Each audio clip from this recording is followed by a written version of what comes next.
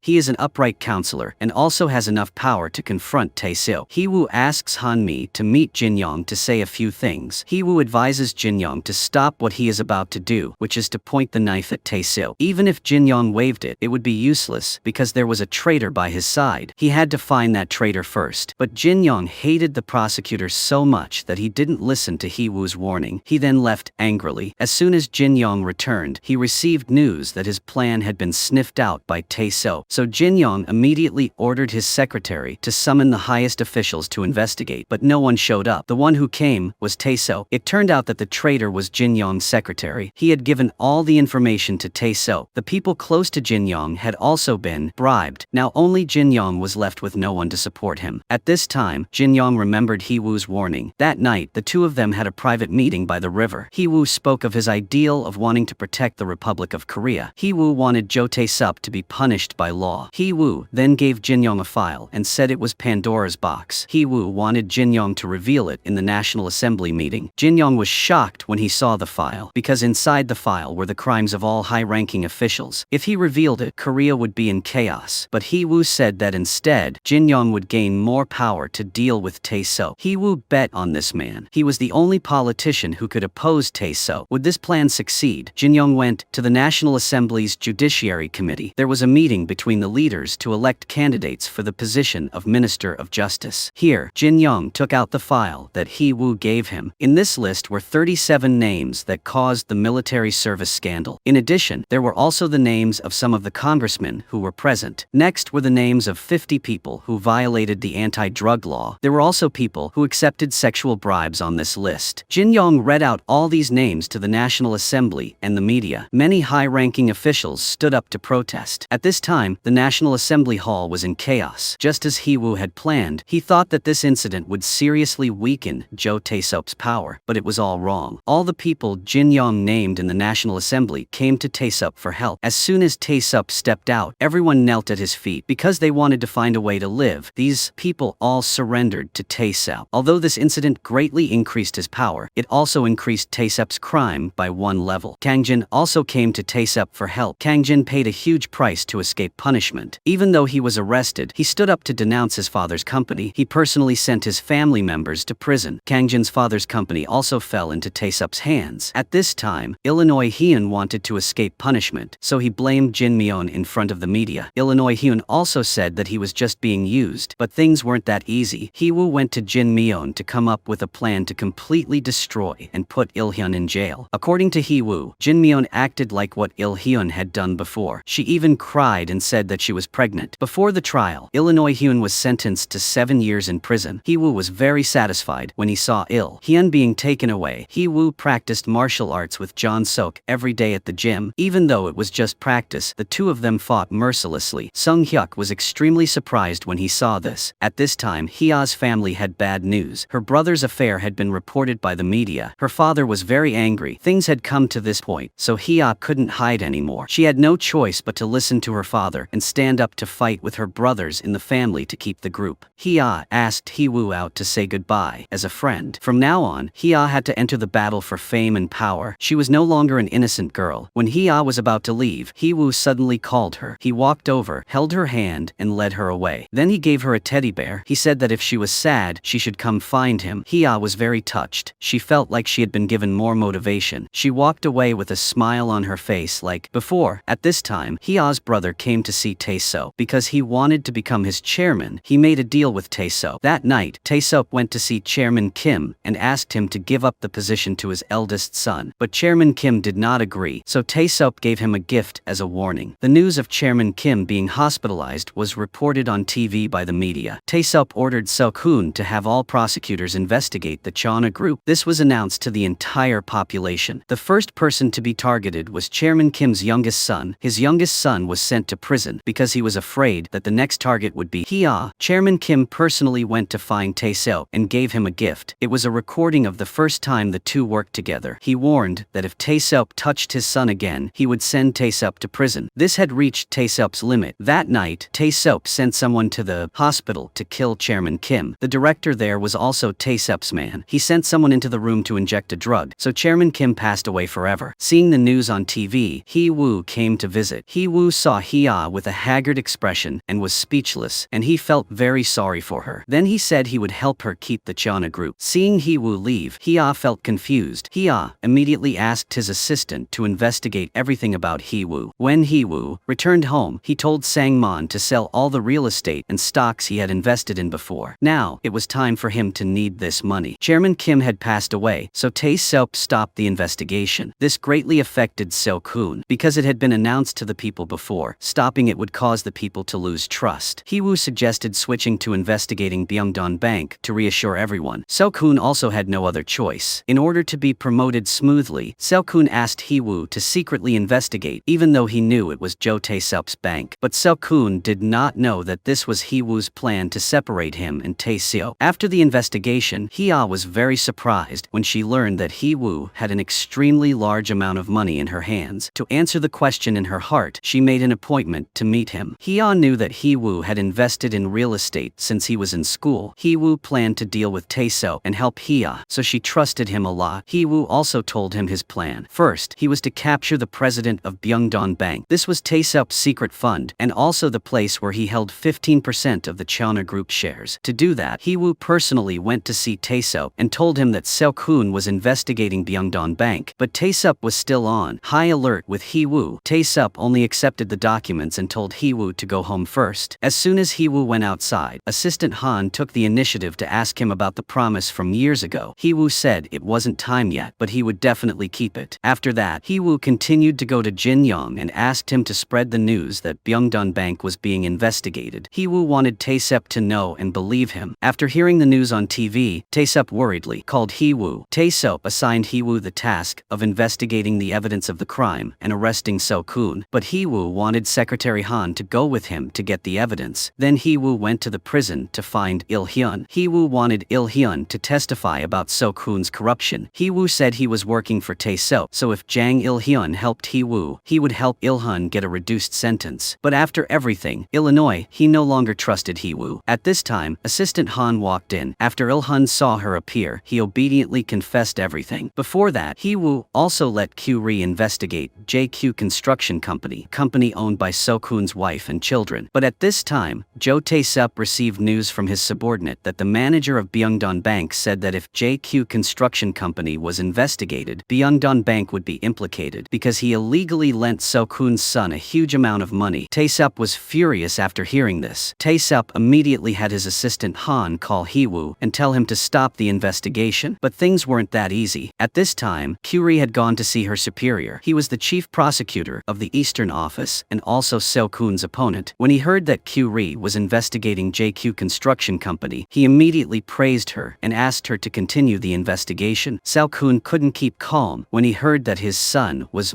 arrested. When Tae-sup heard the news, he also sighed in frustration. Tae-sup immediately called Chief Prosecutor Yun. Tae-sup told him to stop the investigation and release the person immediately. Although he didn't want to, he had to nod in agreement. When Kyuri heard this news, she was extremely furious. She refused to listen and continued the investigation. At the office, Prosecutor Oh had also found a witness. Kyuri stayed behind to buy time for him to go find someone. Sangman and Jeon-seok were already waiting outside. Sangman followed Prosecutor Oh while Jeon-seok stayed behind to protect Kyuri. Seeing that the situation was not good, Sangman quickly called Hee-woo to inform him. The person waiting for Prosecutor Oh here was not a witness, but the assassin sent by Tae-so. Prosecutor Oh was beaten up. When the assassin was about to inject him with poison, Hee-woo appeared in time. Hee-woo was very excited to meet the person who killed him. Hee-woo had trained hard for so many years because of this person. They had only talked for a few sentences when they were ready to fight. Finally, the two of them fought again. This time, Hee-woo was able to keep up with the assassin's speed. The two of them seemed to be evenly matched. They fought back and forth very enthusiastically, and neither was inferior. Hee-woo punched once. The assassin also punched once, but after a while, Hee-woo seemed to be at a disadvantage. Hee-woo was beaten again. When Hee-woo just made the decisive move, he threw sand at Hee-woo's face. When Hee-woo was angry and ready to fight again, the police arrived, so Hee-woo had to stop and go find Prosecutor Oh. Then Hee-woo quickly took Prosecutor Oh to the hospital. The doctor said he only had a few broken ribs and was not seriously injured. Kyuri was about to call someone to investigate the killer, but Hee-woo stopped her. He said to stop the investigation and release the person he had arrested. He would handle this case smoothly. Tae-sup forgave Seo-kun for his mistake. At the same time, the secretary came in to report that the killer had failed. Tae-sup was very surprised. He wondered if he had stopped killer. A moment later, Hee-woo also came to see Tae-so and said that he was the one who stopped the killer. Hee-woo's colleague also stopped the investigation. Hee-woo did not want Jo Tae-sup to be targeted, but Tae-sup was even more wary of Hee-woo. Before leaving, Tae-sup told Hee-woo that Seo-kun would become the next chief prosecutor. Tae-sup was amazed by Hee-woo's talent, but Tae-sup didn't know what Hee-woo was thinking. Tae-sup was afraid that Hee-woo would cause trouble, so he asked his assistant to find someone capable enough to control Hee-woo. Sangman used Hee-woo's money to buy 4% of JQ Construction Company's shares. Hee-woo gave Sangman a mission. The next morning, Jeon-seok drove Sangman to JQ Construction Company. He walked out with a cool demeanor. Sangman came here as a big investor. Hee-woo wanted Sangman to break into JQ Construction Company to get close to Seo-kun's son. Election day quickly arrived. Seo-kun walked away happily because this was the final destination he wanted to reach. But Hee-woo couldn't let a villain like him achieve his wish. While the hearing was going on, Sung-hyuk held a press conference to present Seo-kun's son's crimes. This caused chaos in the council. At that moment, Jin-young also questioned Seo-kun. Tae-seop was also helpless and speechless. The hearing had to be adjourned. After that, Sung-hyuk also prepared himself to resign. The three of them drank together to say goodbye to Sung-hyuk. At this time, Tae-seop again gave Seo-kun a plan to turn the situation around. Tae-seop still used the old plan. Seo-kun ordered Hee-woo to put his son in jail because he didn't want this to affect his promotion. At this time, Min-soo came to see Tae-seop. The two made a deal. After that, Min-soo asked Hee-woo out for a drink. Min-soo confided to Hee-woo that since Hee-woo appeared, his life had become easier. The loss of challenges in life made him no longer happy. But now Min-soo has found true joy. He wants to confront Hee-woo. From now on, Min-soo will be on Tae-seop's side. Hee-woo and Min-soo officially declare war on each other. Before they confront each other, Hee-woo and Min-soo still cooperate one last time, which is to arrest Seo-kun together. Min-soo gave Hee-woo a document containing evidence of Seo-kun's wife's embezzlement. The next day, Jin-young stood before the media to accuse Seo-kun of covering up the drug trafficking case in Gimsan. It didn't stop there. Kyuri is also accusing Seo-kun's wife of embezzlement and helping high-ranking officials launder money. The disaster happened so suddenly that Seo-kun immediately went to find Tae-so. Seo-kun thought everything could be saved, but now the media reported that Han-mi had personally accused him. She told the public that she was Seo-kun's illegitimate child. She even said that he abandoned her since she was a child. This had a huge impact on Seo-kun's morals, leaving him with no way out. At this time, Jo Tae-sup was also helpless. With so many crimes exposed at the same time, it was difficult for him to save himself. Seo-kun knew that he had no way back. Seo-kun did not say anything more and just left silently. Tae-seop had told assistant Han to call Hee-woo. Tae-seop wanted Hee-woo to quickly arrest So-kun. He could not save this either. After Hee-woo received the order, he immediately went to pick up So-kun and took him to jail. Even though So-kun was arrested, he still calmly accepted it. Even though he was imprisoned like that, So-kun did not know that Hee-woo had done everything. So-kun's family had been arrested, so now the JQ construction company had no owner. Therefore, Tae-seok assigned his subordinates to buy back that company. At this time, Hee-woo also had his next target. Hee-woo wanted to cut off Tae-seok's capital source. The person Hee-woo needed to deal with was Park Dae-ho, the owner of Byungdon Bank. Hee-woo and Hee-ah discussed having Sang-man take over the JQ construction company purchase. Sang-man was generously supported by his sister. With a huge amount of capital, he was very confident in negotiating. His demeanor was no different from a real businessman. At this time, Dae-ho received news that someone was interfering in the JQ construction company purchase, so he angrily told his subordinates to negotiate again. Dae-ho said that the price was not a problem. If he lacked money, he could just go to Byungdong Bank to withdraw it. This was also in Hee-woo's plan. The next day, Hee-woo went to the Business Federation meeting to find the director of the Financial Supervision Agency. Here, Sang-man had a new role. His mission was to arrange for Hee-woo to meet the director privately. As soon as they met him, they presented evidence that he forced the director to adjust the equity ratio of Byungdong Bank. This made it impossible for Dae-ho to withdraw capital from the bank, so Dae-ho immediately remembered Tae-seok's warning that he must not fail in acquiring JQ Construction Company. If he fails, he will have to face great consequences. Hee-woo understands Dae-ho's personality very well. Dae-ho comes from a background of thugs, so if he is pushed into a corner, his thug nature will be revealed. Dae-ho will definitely act regardless of the consequences. At this time, Hee-woo also received news from Jin-young. Sung-hyuk has been promoted to replace So-kun's position. Sung-hyuk did not discuss it with Hee-woo in advance, but met Tae-seok privately. Sung-hyuk accepted his offer and became the chief prosecutor of Seoul. When Assistant Han was a child, Tae-seok saved her from the fire. In addition, Tae-seok also saved her brother, but when she visited her brother, she overheard a secret. It was Tae-seok who burned down the orphanage and then rushed in to save the children to gain the trust and support of the people. This is the reason why Assistant Han always considered Jo Tae-seok no different from a devil. Returning to the prosecutor's office, after Sung-hyuk was promoted, he transferred Hee-woo to another place. After that, Sung-hyuk handed over all the cases to Kang-jin, but Hee-woo would not retreat so easily. At this time, Tae-seok's secretary came to urge Dae-ho about the acquisition of JQ Construction Company. This made him unable to sit still anymore. Dae-ho went to meet the thugs who used to work with him. Dae-ho ordered his underlings to use despicable tricks to get a large sum of money from Chonha Insurance. If Dae-ho had that money, he could successfully acquire JQ Construction Company. At this time, Min-guk went to Seoul to meet Hee-woo. With the help of an elite investigator, Hee-woo quickly found the thug's lair. Min-guk knew that a battle was about to take place, so he seemed very nervous. At this moment, Jong-seok appeared. Hee-woo held a book to hit, while Jong-seok delivered powerful punches. Min-guk immediately called for reinforcements to clean up the scene. After they finished dealing with these guys, the leader was also arrested. At first, he was very calm and fearless, but after a while, Hee-woo threatened him, and he confessed everything. Then he called Dae-ho and said that everything was successful. Dae-ho was happy when he heard that. They had just successfully set the trap when Sung-hyuk rushed in and arrested him. It turned out that Sung-hyuk was the one who sent Min-guk to help Hee-woo. Sung-hyuk accepted the promotion because he didn't want Hee-woo to investigate. Sung-hyuk was worried that Hee-woo would be targeted by Tae-seok. Sung-hyuk wanted to arrest Dae-ho himself. Sung-hyuk wanted the person Tae-seok was targeting to be him, not Hee-woo. Sung-hyuk would sacrifice himself so that Hee-woo could stay in the dark and deal with Tae-seok. At this time, Tae-seok received news that Dae-ho had failed to acquire JQ Construction Company. Therefore, Tae-seok immediately ordered to find Dae-ho. Thanks to his memories from his previous life, Hee-woo knew where Dae-ho would die. Hee-woo then quickly drove there to stop it. At the same time, the assassin and the secretary arrived, but Hee-woo was the first to arrive. Hee-woo immediately restrained Dae-ho and pulled him aside. Not finding Dae-ho, the assassin planned to kill the person in the room, but by then the police had arrived, so he stopped and left. Tae-seok then called Sung-hyuk, and he had to quickly release the person, but Sung-hyuk turned his back. He refused to release the person. As soon as he returned to the prosecutor's office, his authority was taken away. Now he is just a puppet chief prosecutor. Hee-woo is always grateful to Sung-hyuk. Hee-woo comforted Sung-hyuk to hold on until the last minute because they would definitely win. Hee-woo was sitting in a bar when a girl came to talk to him. Last time, she also pretended to get to know him at the restaurant. This is the person Tae-seok sent to seduce Hee-woo. He was not on guard and even took the initiative initiative to ask her to a hotel. She thought she had charmed Hee-woo, but after a while, he revealed her true identity. She was the lobbyist for Jung So-jun. In her previous life, the prosecutor tried to arrest her but failed. Because Tae-sup stopped her, Hee-woo had grasped So-jun's weakness. After being seduced by Hee-woo for a while, So-jun decided to join hands with Hee-woo to trick Tae-sup. Then So-jun met Jo Tae-sup's secretary and reported that she had successfully seduced Hee-woo. So-jun also presented evidence to make him believe. Then the two of them did some illegal business. At this time, Jo Tae-sup saw the news that Sang-man had become the director of JQ Construction Company. Hee-ah called Hee-woo to warn him that Tae-sup would target Sang-man. Hee-woo rushed home and reminded Sang-man not to answer Tae-sup's phone calls. Moreover, Sang-man was not allowed to go out without Jeon-seok by his side. The next day, Sang-man indeed received a call. The person who called Sang-man was Assistant Han. Tae-sup had arranged a meeting. If Sang-man did not come, the consequences would be unpredictable. After hearing the threats from Secretary Han, Sang-man planned to go to the meeting place alone. Although Hee-woo called to stop him, Sang-man still decided to go. At this time, Tae-sup was still waiting for Sang-man, but the person who appeared was Hee-woo. This made Tae-sup extremely surprised. Hee-woo said that he was the one behind this. Here, Hee-woo also officially declared war on Tae-sup, but Tae-sup remained calm because he thought Hee-woo would not be able to do anything to him. But after a while of talking, Tae-sup realized that Hee-woo really knew too much. Tae-sup accepted Hee-woo's declaration of war. Tae-sup knew that Hee-woo came here because he was worried about Sang-man. So when Hee-woo stood up to leave, Tae-sup smiled and warned him that if he knew how to cherish Sang-man, he shouldn't have come here. Hee-woo saw that things didn't seem right, so he told Jeon-seok to go find Sang-man. At that time, Sang-man was on the rooftop confronting the assassin and Tae-sup's secretary. Those two were trying to lure Sang-man into betraying Hee-woo. Seeing that Sang-man wouldn't compromise, the assassin pushed him to the rooftop railing. The situation was dire, so Sang-man pretended to agree. Then Sang-man asked if Tae-sup was behind everything. Seeing that something was wrong, the assassin searched Sang-man. When he discovered the recorder, everything ended there. Sang-man was thrown to the ground by the assassin. Hee-woo and Jeon-seok were standing anxiously in front of the emergency room door. Although Sang-man wasn't dead yet, there was a risk that he wouldn't wake up, but Hee-woo was very miserable. In his anger, Hee-woo thought about Jo Tae-sup. At that time, Tae-sup was telling his subordinates that tomorrow he would show Hee-woo what it meant to be powerless. When Hee-woo arrived at the prosecutor's office, he saw the personnel transfer notice. Sung-hyuk and Min-guk had been transferred to Gim-san. Han-mi had also been transferred to Japan. Kyu-ri and prosecutor Hee-woo had also been transferred elsewhere. It turned out that this was what Tae-sup had warned Hee-woo about. Now, there was no one by Hee-woo's side. As Hee-woo walked, he thought about Sang-man and everyone else. At that time, Hee-woo went to see Jin-young. Hee-woo wanted to ask him one last favor. At that time, Min-soo also went to see Tae-sup. Min-soo said he wanted to be a politician. Hearing that, Tae-sup gave Min-soo a mission. The ticket for Min-soo to enter the National Assembly was to catch Hee-woo, but Min-soo came to tell Hee-woo about this. Looks like Hee-woo has to become Min-soo's ticket. At this time, Hee-woo came to give Hee-ah the purchase contract and shares of JQ Construction Company. This made Tae-sup upset. Tae-sup ordered Sung-hyuk to send Hee-woo to America. Hee-woo happily agreed, but before Hee-woo left, he would remove Tae-sup's right-hand man, which was Secretary Kim, Jo Tae-sup's most capable assistant. The two met on the rooftop. Secretary Kim mocked Hee-woo, asking if the feeling of complete helplessness was comfortable for him. Hee-woo said that he understood this feeling of helplessness, so he decided to give up his position as a prosecutor. But when Hee-woo took off his prosecutor's uniform, he could arrest anyone. The first person was Secretary Kim. Hee-woo had collected evidence of Secretary Kim's corruption in the defense industry. Hee-woo secretly took pictures of the transaction. In addition to the crimes of illegal lending, real estate speculation, manipulation, and inciting the assault and extortion of politicians and money laundering, this is Secretary Kim's list of crimes. He has always hunted others, but now he will taste the feeling of being hunted. This time Hee-woo struck too hard. Tae-sup could not save Secretary Kim either. Tae-sup called to challenge Hee-woo again, but it was too late. Tae-sup's loyal dog was chained by Hee-woo. Tae-sup was angry and told Assistant Han to find the person. Secretary Kim held the list of crimes he had committed in his hand, and he knew he could not escape. He had no choice but to embrace all the sins to protect his ideals. He decided to jump from the rooftop. Tae-sup was very angry. He painfully collapsed to the floor and cried. This was the first time he felt such a failure. At the prosecutor's office, Hee-woo submitted his resignation. He stood in front of the prosecutor's oath board and calmly said goodbye to Min-soo. What Hee-woo asked Jin-young to do was to put his his name on the list of candidates for the next election for the councillor. Moreover, it was Tae-sup's constituency. If Hee-woo couldn't catch Tae-sup as a prosecutor, then he would have to change to a higher status. Tae-sup was very excited when he heard this news. From now on, the two of them would compete as candidates. As soon as Hee-woo went outside, Assistant Han advised him to surrender. But Hee-woo already knew that Secretary Han had betrayed Tae-sup. Hee-woo advised her not to do anything and to meet him privately. The next day, Tae-sup went to campaign. He had a lot of support from the people. Because Hee-woo had resigned, Min-soo couldn't catch him. But Min-soo gave Tae-sup a stack of documents containing Hee-woo's dirty work when he was still in school. For example, school violence and being arrested at the police station. This matter was exposed to the media and was discussed a lot by the people. This greatly affected the election campaign. But Hee-woo remained calm, as if nothing had happened. After Hee-woo received the message, he went to see his assistant, Han. She decided to put all her trust in him. The two of them had worked together. Now he would respond to the bad news with a marriage announcement. Hee-woo's parents were very surprised when they heard that he was getting married. Everyone was shocked by this news. The fact that Hee-woo would marry Hee-ah successfully attracted public attention. This also made the people trust him more, and at the same time cleared up all the bad rumors before. Standing in front of the media, Hee-woo asked him to debate publicly with Tae-sup. The whole country knew about this, so Tae-sup had no way to refuse. On TV, Hee-woo and Tae-sup began a live debate. Hee-woo mentioned Dongdun Bank and showed the video of Dae-ho accusing Tae-sup. This made the debate even more tense. Hee-woo asked why Tae-sup confiscated the assets of the capitalist Yong-soo. Then he mentioned the story of director Kim's sacrifice. Tae-sup loudly said that it was just a slander. Then Hee-woo took out Secretary Kim's phone. It contained dirty things that he had hidden, but Tae-sup counterattacked. He wondered why the dead man's phone was in Hee-woo's hands. Tae-sup showed the video of Hee-woo controlling Secretary Kim on the rooftop. Then Tae-sup accused Hee-woo of murder. With Tae-sup's reasonable suspicions, Hee-woo had nothing to refute. The debate was stopped to investigate this case. Tae-sup thought he had successfully brought down Hee-woo, but suddenly Tae-sup saw Assistant Han on TV. At this moment, she was the one who would make the final blow. To prove that Hee-woo's words were true, Assistant Han brought out the recordings of the illegal acts she had collected while working for Tae-sup. Everything was there, without missing a single thing. In addition, Tae-sup also turned her brother into a murderer. After reading the news, Tae-sup quickly got in the car and called someone to handle it. Assistant Han had just left the TV station when Jeon-seok and Sun-jae came to pick her up. Hee-woo also received the news that Assistant Han was being chased, so he quickly drove there. At this time, Sun-jae and Jeon-seok were fighting against the assassin. Although both were masters of fighting, the two were still weak against him. Jeon-seok was no match for him. At this time, Sun-jae was also beaten unconscious. When the assassin was about to capture Assistant Han, Hee-woo arrived. This would be their last battle. Jeon-seok also tried to get up and continue fighting. Jeon-seok punched with such force, but the murderer was not hurt at all. Jeon-seok had no choice but to use his body to take the blow and hold the murderer down. Jeon-seok told Hee-woo to hurry up. Hee-woo quickly jumped up and gave him a fatal blow to the top of the head. The blow was so painful that the assassin felt dizzy, but he still had the strength to fight. Hee-woo used all his strength in the last few minutes and finally defeated the assassin. When Hee-woo was about to kill him, Assistant Han stopped him. It turned out that the brother she mentioned was this assassin. Her brother had been turned into a killer by Jo Tae-sup. Even though he was beaten like that, he still called Tae-sup to report. Tae-sup and Hee-woo had a conversation. In the end, Tae-sup thought that he was not guilty. If he was, he would only leave Korea without changing anything. He would continue to monitor Hee-woo. He wanted to know what kind of Korea Hee-woo would build. After that, the assassin was taken away by the police. Assistant Han also said goodbye to Hee-woo to confess her crimes while being with Tae-sup. Tae-sup was still thinking about what he had done. He asked if he had gone too far. Now he was alone in the gloomy house. He smiled bitterly and slowly disappeared. The next day, all of Tae-sup's accomplices were arrested. The prosecutor was also arrested by Min-soo. The two had made an appointment to meet at the cafeteria. It turned out that Min-soo had intentionally leaked information to Tae-sup to help Hee-woo. Their cooperation was successful. At that time, the TV reported that the police could not find any trace of Tae-sup, but they found a body on the beach. After a forensic DNA test, it was determined that the person was Tae-sup. Hee-woo wondered if it was Tae-sup. Hee-woo was reading a book to San-man in his hospital bed when he complained that the book was difficult to read. Hee-woo told San-man that if he wanted to read, he should wake up and read it himself. At this moment, San-man showed signs of regaining consciousness. All the people who helped Hee-woo were present at the restaurant. At this time, San-man also woke up. Hee-woo announced that he would postpone his marriage to Hee-ah Yeah, they had just started dating, so they needed more time to get to know each other. Not only did Hee-woo become a counselor, he also married the chairman of Cheonha Group. Just like what Hee-woo had told Young-soo, he had truly taken over Cheonha. The incident probably wasn't over yet. All the people Hee-woo had arrested had been released. The one who did it was a powerful and wealthy woman. All the people present were members of Tae-seop's secret club. She wanted to revive that club. She said she would use money to reinstate everyone. What she wanted wasn't power, but a perfect group. She wanted a world where her descendants could rule forever. Tae-seop failed because he wanted both power, money, and justice. All she wanted was money. They will be perfect partners. Then they stand up and raise their glasses to officially celebrate their partnership. All of these people will laugh loudly once again. But that won't last long, because Hee-woo will be standing high above these trash. He will catch them all again. No matter how many times, justice always wins. That's the entire content of the movie. Thank you everyone for watching. Goodbye, and see you again.